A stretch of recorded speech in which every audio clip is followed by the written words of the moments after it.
तर मित्रांनो हा आहे आपला बुध ग्रह, जो की सूर्याच्या अगदी जवळ राहून सुद्धा त्याचं तापमान हे -180 डिग्री सेल्सिअस पर्यंत खाली जातं. म्हणजे की इतकं की तुमचं सेकंदामध्ये बर्फ हा होऊन जाईल. तर आहे ना खूप विचित्र गोष्ट. पण 2 मिनिटं थांबा, कारण रिसर्च करताना मला समजलं की टेम्परेचर ही तर या ग्रहाची सर्वात कमी विचित्र गोष्ट आहे. कारण खरी इंटरेस्टिंग गोष्ट ही तर या ग्रहाचं दिवस रात्रीचं चक्र आहे, जे की तुम्ही ऐकल्यावर तुमचं डोकं फिरल्याशिवाय हे राहणार नाही. तर मित्रांनो या व्हिडिओमध्ये आपण फक्त बुध ग्रहाचं नाही तर आपल्या सौरमालेतील प्रत्येक ग्रहाची भौगोलिक माहितीही घेणार आहोत आणि सोबतच त्यामागे कोणते कारण आहेत हे सुद्धा जाणून घेणार आहोत. तर आपण होतो बुध ग्रहावर. तर आपल्या चंद्रासारख्या दिसणाऱ्या या ग्रहाचं तापमान हे खरंच खूपच युनिक आहे. म्हणजे की इथलं सकाळचं जे टेम्परेचर आहे ते आपल्याला 430 डिग्री सेल्सिअस पर्यंत हे बघायला मिळतं. आता हे ऐकून तुम्हाला असं वाटलं असेल की जर इथं एवढी उष्णता आहे तर कोणता पण पदार्थ हा लगेच आग लागून हा पेटेल. पण इथे ऑक्सिजन नसल्यामुळे असं काही होत नाही. म्हणजे की इथे पदार्थ हा जळतो पण तो पण आगीशिवाय. आणि मित्रांनो याच प्रोसेसला वैज्ञानिक भाषेत आपण थर्मल डिकम्पोजिशन असं म्हणतो. म्हणजे की समजा इथे जर कोणी लाकडाचा तुकडा ठेवला तर तो लगेच हा जळणार नाही,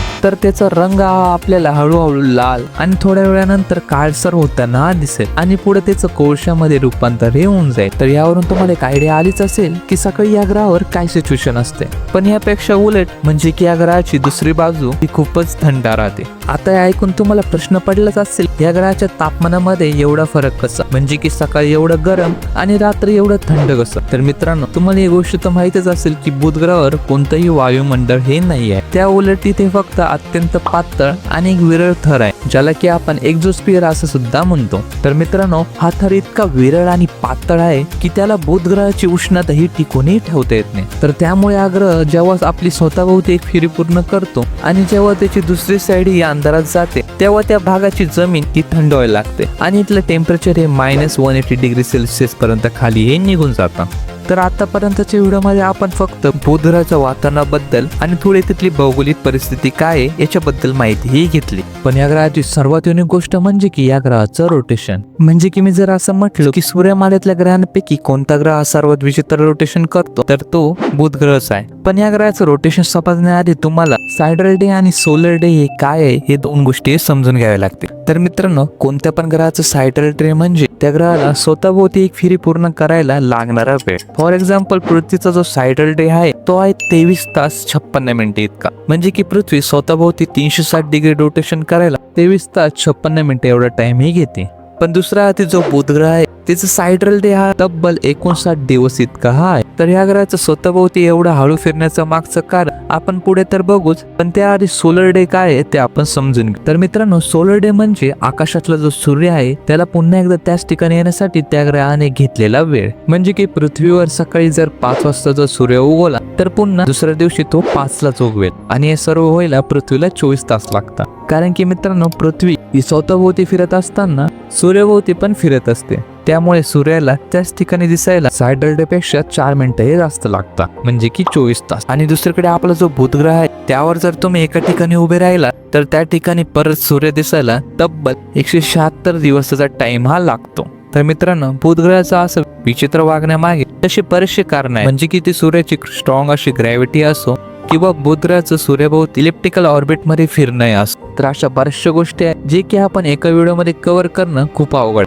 जर तुम्हाला या टॉपिकवर जर एक वेगळी व्हिडिओ हवी असेल तर कमेंट करून मला नक्की सांगा, मी नक्की त्यावर व्हिडिओ बनवेल. आणि जर 430 डिग्री सेल्सिअस ऐकून जर तुम्हाला वाटत असेल की सूर्याजवळ असलेला बुध ग्रह हा जर सर्वात गरम आहे तर असं नाही, कारण आता आपण सूर्यमालेतला सर्वात गरम ग्रह हा बघणार आहोत, ज्याचं की तापमान 460 डिग्री सेल्सिअस पर्यंत हे जातं. तर आता तुम्ही विचार करशाल की जर बुध ग्रह हा जर सूर्याच्या जवळ आहे तर तो सर्वात गरम असला पाहिजे होता ना. पण शुक्र ग्रहाचं वातावरण असं काही होऊ देत नाही. म्हणजे की या वातावरणात कार्बन डायऑक्साईड हा 96.5% असल्यामुळे सूर्याचा जो प्रकाश या ग्रहावर पडतो तो कार्बन डायऑक्साईड मुळे या ग्रहावरच अडकून जातो. त्याच्यामुळे ही उष्णता बाहेर न जाता सतत या ग्रहावरही जमा होत असते आणि याचाच इफेक्ट म्हणून इथलं जे तापमान आहे हे बुध किंवा इतर ग्रहांपेक्षा हे जास्त आहे. पण शुक्राच्या विचित्र गोष्टी काही इथेच काही थांबत नाही. म्हणजे की आपल्यामध्ये बऱ्याच लोकांनी ऍसिड रेन बद्दल हे ऐकलं असेल, पण यासारखी सिमिलर गोष्ट शुक्रावर सुद्धा होते. आता ते कसं हे तुम्हाला मी सांगतो. ज्याप्रमाणे या वातावरणात कार्बन डायऑक्साईड हा असतो त्याचप्रमाणे इथे थोड्या प्रमाणात सल्फर डायऑक्साईड आणि पाण्याची वाफ ही सुद्धा असते आणि या दोघांची रिएक्शन होऊन इथे सल्फ्युरिक ऍसिड हे फॉर्म होतं. तर हे सल्फ्युरिक ऍसिड गॅसच्या फॉर्म मध्ये असल्यामुळे ते शुक्र ग्रहाच्या वातावरणात हे साचत जातं आणि पुढे ह्याच वातावरणातून सल्फ्युरिक ऍसिड हे पावसाच्या स्वरूपात शुक्राच्या जमिनीवर हे पडतं. पण इथली मजेशीर गोष्ट म्हणजे की इथला जो सरफेस आहे त्याचं टेम्परेचर हे एवढं जास्त आहे की त्यामुळे हे ऍसिड खाली पडण्याआधी त्याची वाफ होऊन जाते. पण मित्रांनो, जसं या ग्रहावरचं टेम्परेचर जास्त आहे तसंच या ग्रहावरचं प्रेशर सुद्धा हे खूप जास्त आहे. आणि हे जास्त असल्यामुळे तिथे गेल्यावर आपल्या सोबत काय होऊ शकतं ते आपण एकदा बघू. तर मित्रांनो, एक कल्पना करा की अचानक चालता चालता तुमच्या अंगावर एखादी लिप किंवा ट्रक सारखी जड गोष्ट जर तुमच्या अंगावर पडली तर तुमचं काय होईल हे तुम्हाला काय मला सांगायची गरज नाही.